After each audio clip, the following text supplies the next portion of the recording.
Hei kalian semua, ada yang mau tukar istri? Aku serius. Teriak ibu mertua depan semua orang saat acara pesta. Tiba-tiba seseorang menjawab, aku mau dengan senang hati. Seketika suamiku syok dan histeris.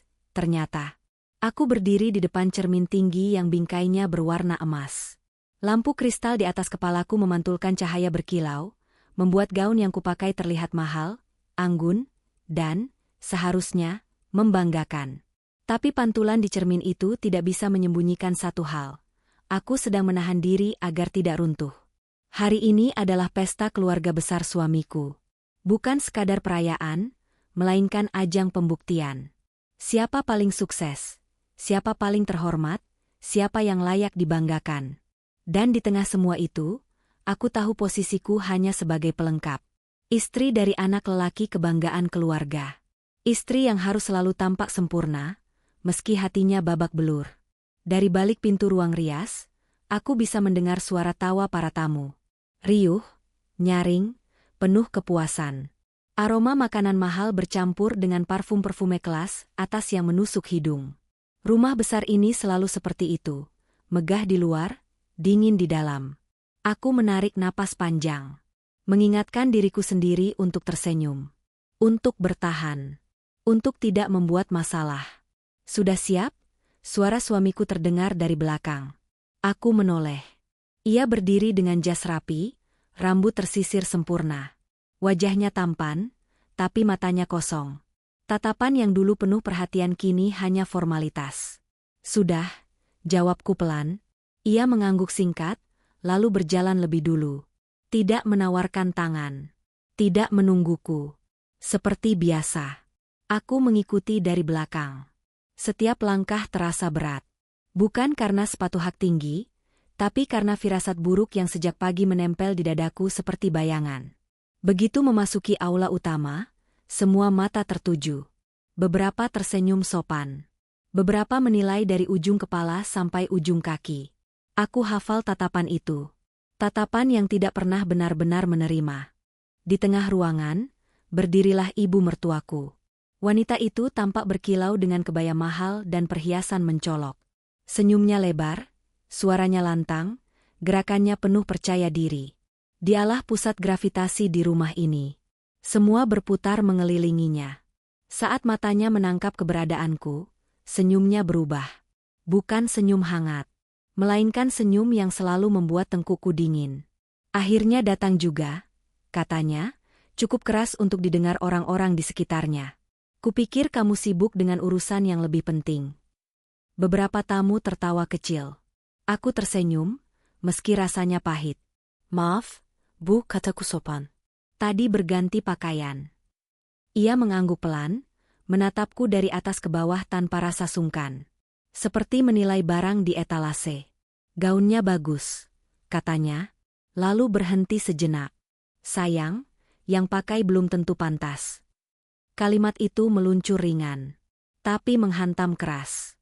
Aku menunduk. Menilon luda. Di sudut mataku, kulihat suamiku berdiri tak jauh dari kami. Ia mendengar. Ia tahu. Namun ia memilih menoleh ke arah lain, pura-pura sibuk menyapa tamu. Dadaku terasa sesak. Tapi aku tetap berdiri di sana. Karena aku sudah terlalu sering belajar satu pelajaran. Di keluarga ini, diam adalah cara bertahan hidup. Pesta terus berjalan. Musik menggalun. Jelas-jelas beradu. Orang-orang berbincang tentang bisnis, jabatan, dan pencapaian. Sementara aku duduk di sudut, menjaga sikap, menjaga senyum, menjaga diri agar tidak terlihat rapuh. Sesekali ibu mertuaku melirik ke arahku. Tatapan itu seperti pisau tipis yang terus menggores, perlahan tapi pasti. Aku tahu, malam ini belum selesai. Dan entah mengapa, hatiku berbisik pelan. Ini baru permulaan. Aku duduk di kursi panjang berlapis kain beludru, tepat di sisi aula. Dari tempat itu, aku bisa melihat hampir semua sudut ruangan. Meja-meja bundar penuh hidangan mahal. Tamu-tamu berpakaian rapi, tertawa tanpa beban. Mereka datang membawa cerita sukses, lalu pulang membawa kebanggaan. Sementara aku hanya membawa satu hal sejak datang ke sini, kegelisahan. Tanganku saling menggenggam di pangkuan. Dinjin. Bukan karena suhu ruangan, tapi karena perasaan yang tak pernah benar-benar pergi sejak aku menjadi bagian dari keluarga ini. Aku menatap punggung suamiku dari kejauhan. Ia berdiri bersama beberapa kerabat laki-laki, tertawa lepas, menepuk bahu satu sama lain. Wajahnya tampak ramah, seolah ia adalah pria paling bahagia di dunia. Tak ada yang tahu bahwa di rumah, ia sering memilih diam. Bahwa setiap kali ibunya menyakitiku, ia hanya berkata satu kalimat yang sama. Sabar. Jangan dibesar-besarkan. Kalimat itu seperti dinding. Dinjin. Tinggi. Tak bisa kulewati. Aku teringat masa awal pernikahan kami. Saat aku percaya bahwa cinta bisa melunakkan segalanya. Aku yakin, seiring waktu, ibu mertuaku akan melihat ketulusanku. Bahwa sikapku yang patuh, ucapanku yang dijaga, dan usahaku menjadi istri yang baik akan cukup. Ternyata aku salah. Tidak ada yang cukup bagi orang yang memang tidak ingin menerima. Aku menghela napas perlahan. Di depanku, beberapa perempuan seusia ibu mertuaku sedang berbincang. Suara mereka tidak lirih. Justru seolah sengaja dikeraskan. Istrinya itu ya, kelihatan lembut, kata salah satu dari mereka. Iya, tapi katanya belum juga kasih cucu, sahut yang lain, diiringi gelengan kepala seakan prihatin. Aku menatap meja di depanku.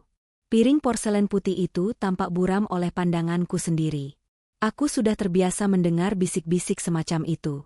Namun malam ini, entah mengapa, rasanya lebih tajam. Lebih menyakitkan. Aku ingin berdiri dan pergi ke toilet, sekadar menenangkan diri. Tapi sebelum sempat bangkit, suara ibu mertuaku kembali terdengar. Kali ini diiringi tawa kecil yang dibuat-buat. Kita ini keluarga besar, katanya lantang. Kalau ada yang kurang, ya harus diperbaiki. Jangan dipendam. Beberapa orang mengangguk setuju. Beberapa tersenyum canggung. Dan beberapa lainnya menoleh ke arahku. Aku tahu, kalimat itu tidak diucapkan sembarangan. Ia melangkah mendekat. Hak sepatunya berbunyi tegas di lantai marmer. Aku berdiri karena refleks, menundukkan kepala dengan sopan. Kamu kelihatan capek, katanya sambil menatap wajahku. Apa terlalu berat jadi istri anak saya? Nada suaranya terdengar lembut. Namun matanya tidak. Ada kepuasan kecil di sana. Seperti seseorang yang tahu persis di mana harus menusuk agar sakitnya bertahan lama. Tidak, Bu Wawapku pelan. Saya baik-baik saja. Ia tersenyum. Senyum yang tidak pernah sampai ke mata. Syukurlah, katanya. Soalnya, jadi istri itu bukan cuma soal penampilan. Ada tanggung jawab. Ada kewajiban. Terutama kepada keluarga suami. Aku mengangguk. Selalu begitu. Aku selalu mengangguk.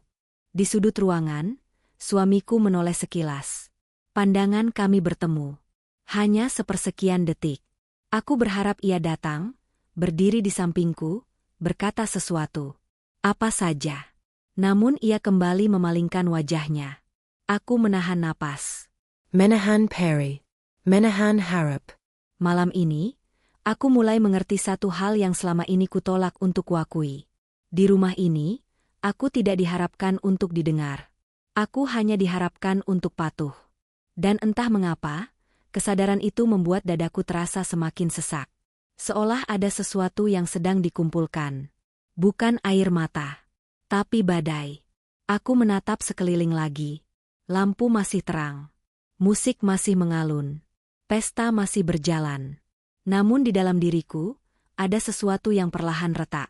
Dan aku belum tahu, retakan itu akan membawaku ke kehancuran. Atau justru ke kebebasan. Aku berdiri di dekat meja minuman, berpura-pura sibuk menuangkan air ke dalam gelas. Tanganku sedikit gemetar, tapi kupaksa tetap tenang. Di sekelilingku, pesta semakin hidup. Musik dinaikkan volumenya. Tawa terdengar lebih lepas.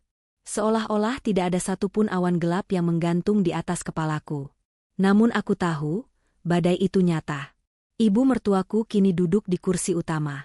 Kursi yang selalu ia klaim sebagai simbol kendali. Orang-orang datang silih berganti, menyalaminya, tertawa bersamanya, seakan ia adalah pusat dunia kecil ini. Setiap kali ia tertawa, Aku bisa melihat kepuasan di wajahnya.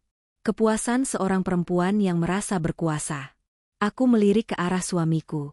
Ia masih bersama para kerabatnya. Sesekali ia menoleh ke arahku, lalu cepat-cepat mengalihkan pandangan. Ada kejelisan di wajahnya. Tapi kegelisahan itu tidak pernah cukup kuat untuk membuatnya melangkah mendekat. Aku meneguk air perlahan. Tengro kanku kiring. Seorang sepupu suami berdiri di sampingku, tersenyum sopan. Pestanya meriah ya, katanya basa-basi. Ayah, jawabku singkat.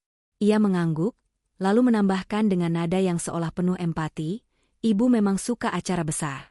Katanya, biar semua orang tahu keluarga ini terhormat. Aku tersenyum tipis. Terhormat versi siapa? Aku ingin bertanya. Tapi pertanyaan itu hanya berputar di kepalaku, tak pernah keluar dari bibirku.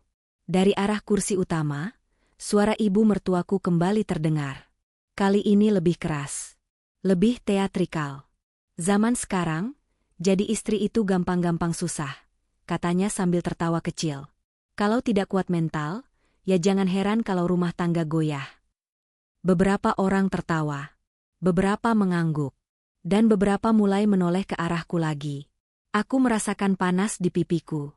Bukan karena malu semata, tapi karena amarah yang perlahan naik ke permukaan. Amarah yang selama ini kutekan, kutimbun, kubungkus rapi agar tidak terlihat. Aku mencoba mengalihkan perhatian dengan memandang keluar jendela besar. Malam terlihat tenang. Lampu taman menyala lembut. Ironies. Di luar damai, di dalam aku berperang dengan diriku sendiri. Katanya, suara itu melanjutkan, istri yang baik itu tahu diri, tahu posisi, tidak menuntut macam-macam. Aku mengepalkan tangan. Kukuku menekan telapak tanganku sendiri. Sakit kecil yang sengaja kubuat agar pikiranku tetap waras. Aku menoleh ke arah suamiku lagi. Kali ini, aku tidak mencari perlindungan. Aku mencari jawaban. Namun yang kutemukan hanyalah wajah seorang pria yang terjebak di antara ibunya dan istrinya, lalu memilih jalan paling aman, diam. Kesunyian di dalam dadaku berubah bentuk. Bukan lagi sekadar sedih, tapi kecewa. Dan kekecewaan itu terasa jauh lebih berat. Ibu mertuaku berdiri. Ia mengangkat gelasnya, meminta perhatian. Maaf ya, katanya dengan nada pura-pura santai. Saya cuma bicara jujur. Namanya juga keluarga. Kalau bukan kita yang mengingatkan, siapa lagi? Aku merasa seolah udara di ruangan menipis. Semua mata kini terang-terangan mengarah padaku. Tidak ada lagi basa-basi. Tidak ada lagi tabir tipis. Aku tersenyum. Senyum yang kurasa lebih mirip pertahanan terakhir daripada keramahan. Dalam hati, aku bertanya pada diriku sendiri. Sampai kapan aku harus bertahan dengan cara seperti ini? Aku belum tahu jawabannya. Tapi satu hal pasti, sesuatu sedang bergerak menuju titik yang tidak bisa lagi ditarik mundur. Dan malam ini, aku merasa, aku akan segera dipaksa memilih. Aku kembali duduk, kali ini di kursi yang lebih dekat dengan tengah aula. Bukan karena ingin, tapi karena ibu mertuaku memberi isyarat dengan telapak tangan terbuka, isyarat yang terdengar sopan, namun tak memberi ruang untuk menolak. Di hadapan banyak orang, aku tidak punya pilihan selain menurut. Ia berdiri tepat di depanku. Senyumnya mengembang, penuh percaya diri, seolah sedang memegang kendali penuh atas sebuah panggung. Kita ini keluarga, katanya lagi, dengan nada yang dibuat hangat. Tidak ada rahasia. Tidak ada yang perlu ditutupi. Beberapa tamu mengangguk, seakan kalimat itu adalah kebenaran mutlak. Aku menegakkan punggung. Jantungku berdetak cepat. Naluriku berkata, sesuatu yang buruk akan keluar dari mulutnya. Namun aku masih berharap, mungkin ia akan berhenti. Mungkin ia akan ingat bahwa aku juga manusia. Harapan itu pupus dalam hitungan detik.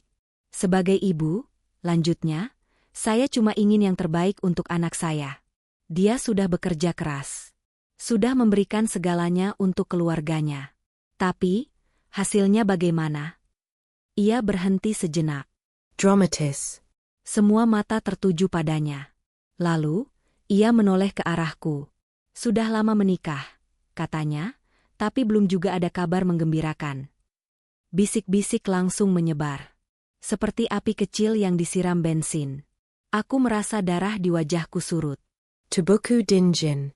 Tenggoro Kanku Terskat. Kalimat itu tidak hanya menyerangku, tapi merobek bagian paling rapuh dalam hidupku. Sesuatu yang selama ini kusembunyikan rapat-rapat, kini diseret ke tengah keramaian. Aku menoleh ke arah suamiku. Kali ini lebih lama. Aku berharap ia berdiri. Aku berharap ia berkata, "Cukup." Aku berharap ia melindungiku, meski hanya sekali. Namun ia tetap diam. Diam yang terasa lebih kejam daripada teriakan. "Bu," suamiku akhirnya bersuara, tapi sangat pelan. Hampir seperti bisikan. "Ini bukan tempatnya." Ibu mertuaku tertawa kecil. Tawa yang ringan, seolah tidak ada apa-apa yang salah. "Justru ini tempatnya," katanya. "Biar semua jelas." Aku menggigit bibir. Air mataku hampir jatuh, tapi kutahan sekuat tenaga. Aku tidak mau memberinya kepuasan melihatku hancur. Sebagai perempuan, lanjutnya lagi, kita harus tahu tugas utama kita. Kalau itu saja tidak bisa dijalankan, ya wajar kalau keluarga bertanya. Beberapa tamu tampak tidak nyaman. Namun tidak ada yang berani menyela. Di rumah ini, suara ibu mertuaku adalah hukum. Aku berdiri perlahan. Kaki-kakiku terasa lemas, tapi aku memaksanya bergerak. Aku menatapnya langsung. Untuk pertama kalinya malam ini, aku tidak menunduk. "Maaf, Bu," kataku dengan suara yang bergetar tapi jelas. "Saya sudah berusaha." Ia memiringkan kepala, menatapku dengan tatapan penuh penilaian. "Berusaha itu tidak cukup," balasnya. "Yang penting hasil." Kalimat itu menghantamku tepat di dada. Aku tahu, sejak detik itu, garis sudah ditarik. Tidak ada lagi ruang aman. Tidak ada lagi pura-pura. Pesta yang katanya perayaan, kini berubah menjadi ruang penghakiman. Dan aku, yang sejak awal hanya ingin bertahan, kini berdiri di tengah sorotan, menunggu hukuman berikutnya, tanpa tahu seberapa jauh ibu mertuaku akan melangkah. Namun satu hal mulai tumbuh di dalam diriku. Bukan keberanian penuh. Belum. Tapi kesadaran bahwa diamku selama ini telah memberi izin pada semua luka ini. Aku kembali duduk, tapi kali ini rasanya berbeda. Bukan lagi karena patuh, melainkan karena tubuhku benar-benar kehabisan tenaga. Kata-kata ibu mertuaku masih bergema di kepalaku, berputar-putar tanpa ampun. "Yang penting hasil." Kalimat itu seperti palu yang terus memukul, memecah pertahananku satu persatu. Aku menatap lantai marmer yang mengilap. Pantulan cahaya lampu membuatnya tampak dingin dan licin. Persis seperti perasaanku saat ini. Tidak ada lagi kehangatan. Tidak ada lagi rasa memiliki. Di sekelilingku, pesta kembali berjalan, meski nadanya berubah. Tawa masih terdengar, tapi lebih pelan. Obrolan masih ada, namun diselipi bisik-bisik. Aku tahu, sebagian dari mereka sedang membicarakanku. Tentang rahimku. Tentang nilai diriku sebagai perempuan. Aku mengangkat wajah, mencari udara. Pandanganku bertemu dengan beberapa pasang mata yang segera menghindar. Ada yang kasihan. Ada yang penasaran. Ada juga yang terlihat puas. Aku tidak tahu mana yang paling menyakitkan. Suamiku akhirnya mendekat. Ia duduk di sampingku, menjaga jarak seolah takut disentuh. "Kamu tidak apa-apa?" tanyanya lirih. Pertanyaan itu terlambat. Terlalu terlambat. Aku menoleh padanya. Wajahnya tampak gelisah, tapi bukan karena aku. Lebih karena situasi. Lebih karena pandangan orang-orang. Lebih karena ibunya. "Aku baik-baik saja," jawabku singkat. Ia menghela napas, lalu menunduk. "Ibu cuma, ya, kamu tahu sendiri." Aku tersenyum pahit. Aku tahu. Aku selalu tahu. Dan justru karena itulah hatiku semakin kosong. "Aku capek," kataku pelan. Bukan hanya kepada suamiku, tapi kepada diriku sendiri. Ia tidak menjawab. Tangannya mengepal di atas lutut. Diam lagi. Selalu diam. Di kejauhan, ibu mertuaku terlihat tertawa bersama beberapa tamu penting. Wajahnya bersinar. Seolah barusan tidak terjadi apa-apa. Seolah harga diriku bukan apa-apa selain bahan obrolan. Aku merasa sendirian, meski duduk di tengah ratusan orang. Ingatan-ingatan lama bermunculan tanpa diundang. Malam-malam ketika aku menangis diam-diam di kamar mandi. Doa-doa yang kupanjatkan dengan suara tercekat. Pemeriksaan demi pemeriksaan yang kulalui dengan harapan dan ketakutan bercampur jadi satu. Semua itu kulakukan sendiri. Tanpa pernah benar-benar ditemani. Aku menoleh ke arah suamiku lagi. Kali ini bukan untuk berharap, tapi untuk memastikan sesuatu. Dan aku menemukannya. Kebenaran pahit yang selama ini kutolak. Ia tidak pernah berdiri di sisiku. Ia hanya berdiri di dekatku, selama itu aman baginya. Dadaku terasa perih, tapi anehnya, ada sesuatu yang lain menyelinap masuk. Bukan amarah yang meledak, melainkan kejernihan yang dingin. Kesadaran bahwa aku tidak bisa terus hidup dengan cara seperti ini. Ibu mertuaku kembali berdiri.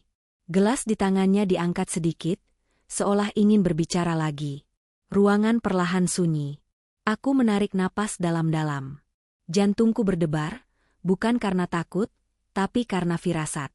Firasat bahwa kalimat berikutnya akan mengubah segalanya. Aku tidak tahu bagaimana akhirnya nanti. Tapi satu hal mulai jelas di benakku. Jika aku terus diam, aku akan hancur pelan-pelan. Dan mungkin, malam ini adalah ujung dari diamku. Aku masih duduk ketika ibu mertuaku berdiri di tengah aula. Tangannya terangkat, meminta perhatian, dan seperti biasa semua orang menurut. Musik dimatikan. Suara sendok yang beradu dengan piring berhenti. Keheningan jatuh begitu saja, berat dan menekan. Aku menelan ludah. Firasat buruk yang sejak tadi menggelayut di dadaku kini berubah menjadi kepastian. Aku tahu, ini bukan sekadar sambutan atau candaan keluarga. Ini sesuatu yang lain. Sesuatu yang sudah lama ia simpan. Maaf ya, semua, katanya dengan suara lantang dan mantap. Saya cuma ingin bicara jujur. Namanya juga orang tua, pasti ingin yang terbaik. Beberapa tamu mengangguk setuju. Aku menatap lantai. Jari-jariku saling mensengkeram. Ia menoleh ke arahku. Tatapan itu tajam, penuh penilaian, dan sama sekali tanpa empati. Sudah bertahun-tahun saya diam. Lanjutnya, menjaga nama baik keluarga. Tapi lama-lama capek juga kalau harus terus berpura-pura. Dadaku berdebar semakin kencang. Aku menoleh ke arah suamiku. Wajonya Pukit. By Bernia Bergeta. Namun tubuhnya tetap membeku di tempat. Anak saya ini, katanya sambil menunjuk suamiku, sudah melakukan kewajibannya sebagai suami. Bekerja keras. Memberi nafkah. Menjaga rumah tangga. Ia berhenti sejenak, lalu menghela napas panjang. Seolah berat. Tapi istrinya, katanya, suaranya meninggi. Apa yang sudah dia berikan? Ruangan bergemuruh oleh bisik-bisik. Aku merasakan panas menjalar ke wajahku. Napasku tersendat. Aku berdiri perlahan. Kakiku gemetar, tapi aku tidak ingin terlihat lemah. Saya sudah berusaha, Bu, ucapku, suaraku hampir tenggelam oleh detak jantungku sendiri. Ia menatapku dengan senyum tipis. Senyum yang membuatku ingin berlari. Berusaha itu belum tentu berhasil, katanya. Dan kalau tidak berhasil, ya harus ada solusi. Aku merasakan sesuatu mencelos di perutku. Ia mengangkat suaranya lebih tinggi, tanpa ragu, tanpa malu. Hei kalian semua, teriaknya. Ada yang mau tukar istri? Aku serius. Kalimat itu meledak di udara seperti bom. Aku membeku. Waktu seakan berhenti. Semua mata menatapku. Ada yang terkejut, ada yang tak percaya, ada pula yang tampak menikmati drama ini. Dadaku sesak. Pandan gangku kaba. Aku mendengar suara-suara samar, seperti dari kejauhan. Suamiku berteriak panik. Ibu. Hentikan. Namun ibu mertuaku tertawa kecil, seolah baru saja melontarkan lelucon ringan. Kenapa panik? Katanya. Ini demi kebaikan keluarga. Aku ingin berteriak. Aku ingin menangis. Tapi suaraku tertahan di tenggorokan. Aku merasa diriku diperdagangkan. Dihaitung. Dinilai. Seolah aku bukan manusia, melainkan barang yang bisa ditukar demi gengsi. Keheningan kembali jatuh. Berat. Menskam. Lalu, dari sudut ruangan, Terdengar suara kursi bergeser. Langkah kaki pelan. Seseorang berdiri. Aku menoleh, bersama semua orang. Dan sebelum aku sempat memahami apa yang sedang terjadi, suara itu terdengar, tenang, jelas, tanpa emosi berlebihan. Aku mau. Dengan senang hati. Kalimat itu membuat dunia seakan runtuh. Swamaku menjerit histeris. Beberapa tamu terperanjat berdiri. Ibu mertuaku terdiam, senyumnya membeku di wajah. Aku memandang pria itu. Wajahnya asing, namun tatapannya penuh kepastian. Ada sesuatu dalam sorot matanya yang membuatku menggigil. Aku belum tahu siapa dia. Tapi aku tahu satu hal. Jawaban itu bukan awal dari kehancuranku. Melainkan awal dari kebenaran yang selama ini disembunyikan.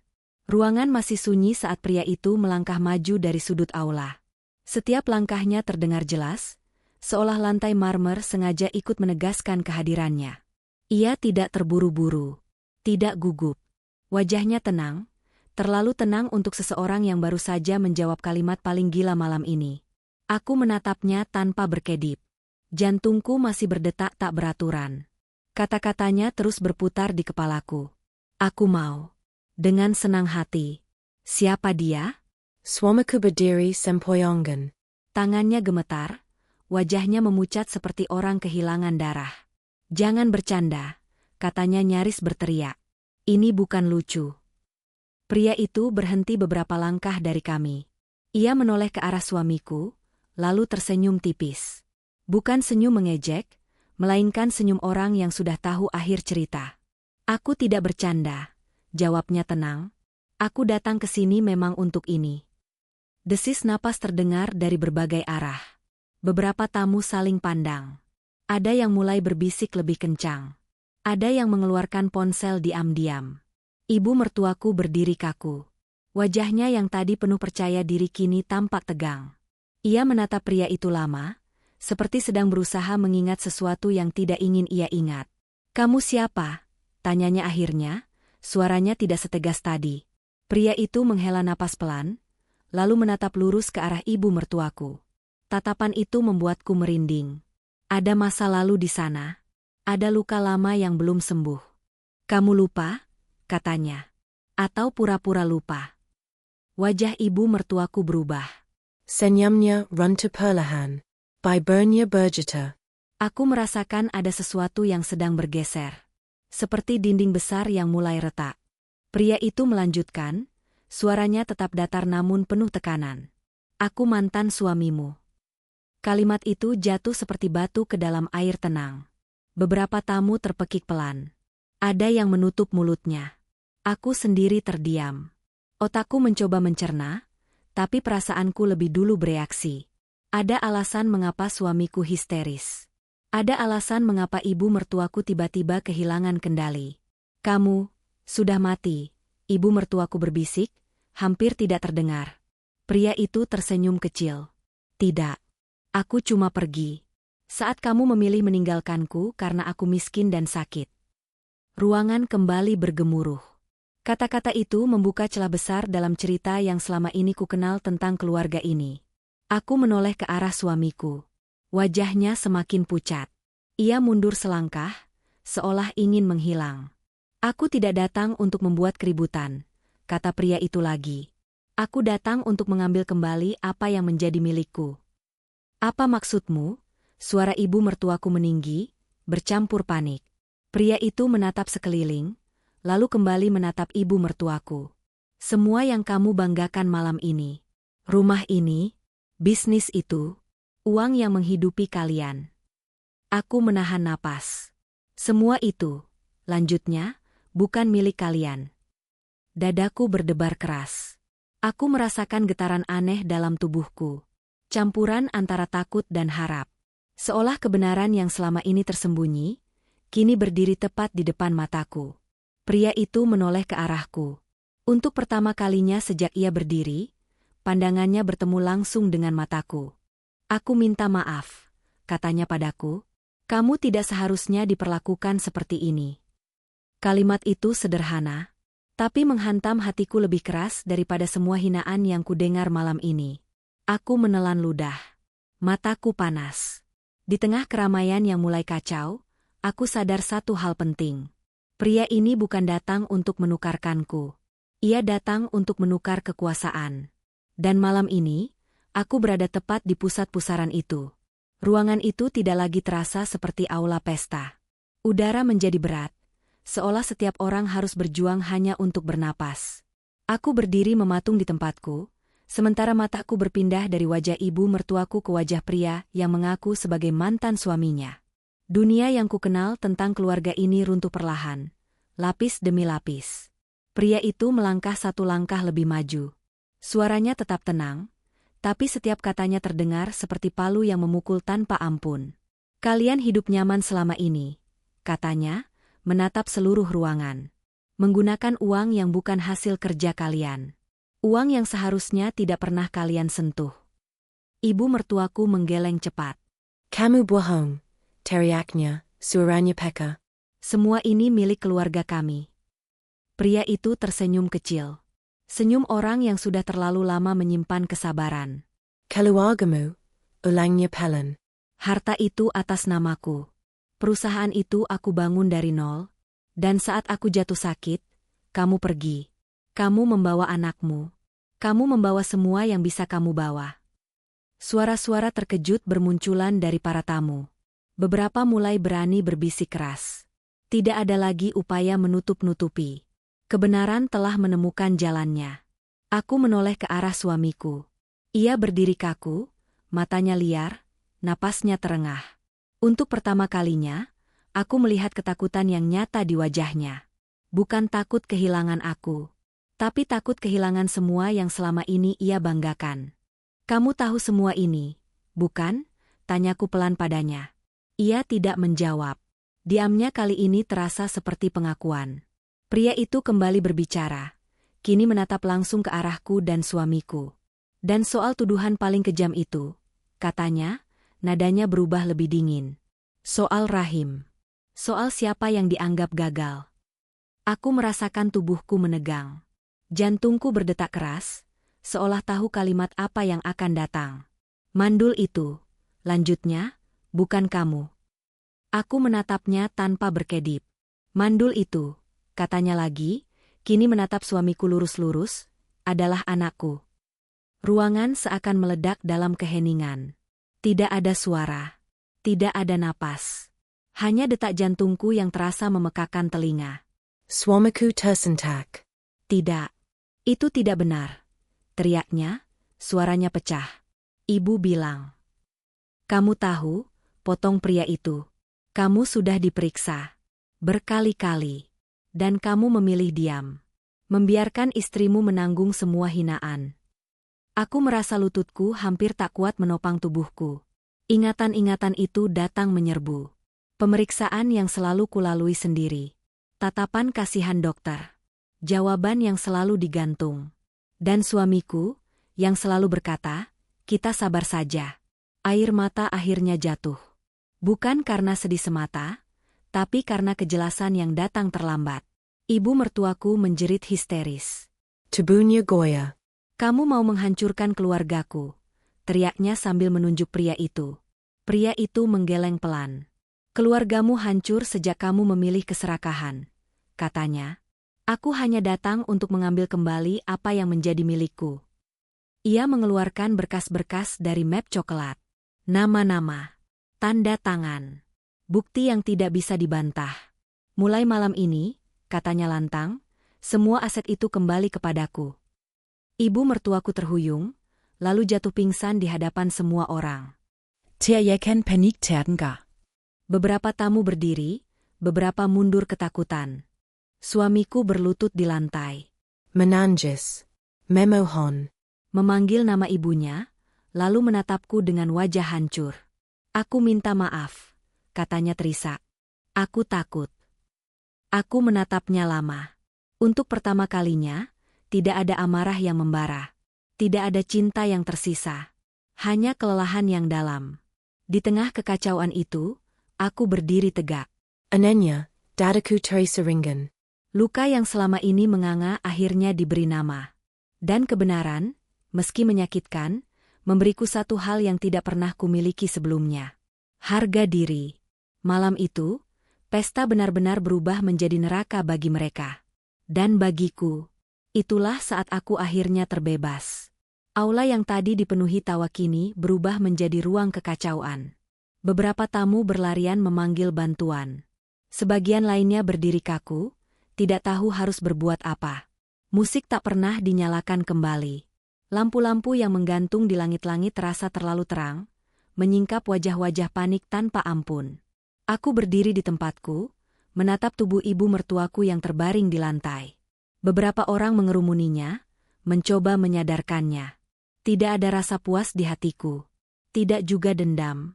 Yang ada hanya keheningan aneh, seperti setelah badai besar lewat dan meninggalkan puing-puing. Suamiku masih berlutut di depanku. Tangisnya. Terdengar parau. Bahunya naik turun. Tangannya gemetar saat meraih ujung gaunku. Tolong, katanya terisak. Jangan tinggalkan aku. Kita bisa mulai lagi. Aku menatap tangannya yang kini menggenggamku. Tangan yang selama ini selalu ragu ketika aku membutuhkan perlindungan. Perlahan, aku melepaskan genggamannya. Aku sudah terlalu lama mulai dari awal sendirian. Jawabku pelan. Kalimat itu keluar tanpa amarah. Tanpa nada tinggi. Justru karena itu, wajahnya semakin hancur. Pria yang tadi membuka semua kebenaran berdiri tidak jauh dari kami. Ia berbicara singkat dengan beberapa orang yang tampak seperti pengurus acara. Sikapnya tenang, seolah semua ini hanyalah urusan yang memang harus diselesaikan malam ini. Aku melangkah mendekatinya. Kakiku masih terasa lemah, tapi langkahku mantap. Terima kasih, kataku lirih. Ia menoleh padaku. Tatapannya lembut, berbeda dengan tatapan tajam yang ia tujukan kepada keluarga itu. Aku tidak melakukannya untuk balas dendam, katanya. Aku hanya lelah melihat kebohongan dipelihara terlalu lama. Aku mengangguk. Aku mengerti. Karena aku pun lelah. Di belakangku, suamiku memanggil namaku lagi. Suaranya penuh penyesalan. Namun untuk pertama kalinya, suara itu tidak lagi menggoyahkan hatiku. Aku berbalik menghadapnya. Aku pernah mencintaimu, kataku jujur. Aku bertahan karena itu. Tapi kamu memilih diam saat aku dihancurkan. Dan diam itu adalah pilihan. Ia menunduk. Tidak membantah. Aku menarik napas panjang. Mulai malam ini, aku berhenti bertahan. Kalimat itu terasa seperti kunci yang membuka pintu lama. Dadaku terasa lebih lapang dari sebelumnya. Beberapa tamu memperhatikanku. Tidak lagi dengan tatapan merendahkan. Ada yang kagum, ada yang menyesal, ada yang akhirnya mengerti. Aku mengambil tas kecilku. Tidak banyak yang kubawa. Aku tidak membutuhkan apa-apa dari rumah ini selain pelajaran paling berharga. Saat melangkah menuju pintu keluar, aku berhenti sejenak. Menoleh ke arah aula yang kini porak-poranda. Pesta yang dirancang untuk memamerkan kehormatan justru membuka aib terbesar mereka. Aku tersenyum tipis. Bukan senyum kemenangan. Melainkan senyum lega. Di luar, udara malam menyentuh wajahku. Dingin, tapi menyegarkan. Untuk pertama kalinya setelah sekian lama, aku merasa bisa bernapas tanpa rasa takut. Aku tidak tahu apa yang menantiku setelah ini. Tapi aku tahu satu hal pasti. Aku tidak lagi berjalan di bawah bayang-bayang siapapun. Dan malam ini, aku melangkah pergi. Sebagai diriku sendiri. Aku berdiri di luar rumah besar itu cukup lama, sebelum akhirnya melangkah menjauh. Malam terasa sunyi, seolah dunia sengaja memberiku ruang untuk bernapas. Tidak ada lagi musik, tidak ada lagi teriakan, tidak ada lagi tatapan menghakimi. Yang tersisa hanya diriku dan langkah kakiku sendiri. Mobil-mobil tamu mulai meninggalkan halaman. Lampu-lampu redup satu persatu. Rumah yang tadi penuh gengsi kini tampak seperti bangunan kosong yang kehilangan jiwa. Aku tidak menoleh lagi. Beberapa pintu memang tidak diciptakan untuk dibuka kembali. Aku menyusuri jalan dengan pikiran yang anehnya jernih. Tidak ada tangis histeris. Tidak ada teriakan dramatis. Luka itu masih ada, tapi kini ia bernama. Dan luka yang diberi nama tidak lagi menakutkan. Selama ini aku mengira kegagalan itu ada pada tubuhku. Pada rahimku. pada diriku sebagai perempuan. Aku membiarkan orang lain menuliskan definisi tentang siapa aku, hanya karena aku terlalu ingin diterima. Malam ini, semua topeng jatuh. Aku belajar satu hal yang tidak pernah diajarkan kepadaku sebelumnya. Menjadi istri bukan berarti kehilangan suara. Menjadi menantu bukan berarti menyerahkan harga diri. Dan menjadi perempuan bukan berarti layak diperdagangkan demi gengsi keluarga. Aku teringat wajah ibu mertuaku saat kebenaran dibuka. Wajah suamiku saat tak ada lagi tempat bersembunyi. Aku tidak menyimpan kebencian.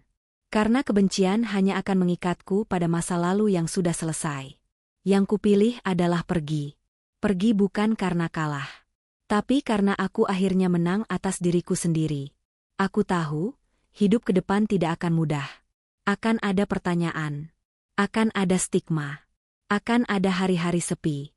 Namun lebih baik berjalan sendirian dengan kepala tegak, daripada bertahan di tempat yang terus meremukkan jiwaku. Aku masuk ke dalam mobil, menutup pintu perlahan. Mesin menyala. Aku menatap ke depan, ke jalan gelap yang terbentang. Aku tersenyum kecil. Untuk pertama kalinya, aku tidak lagi takut dengan masa depan.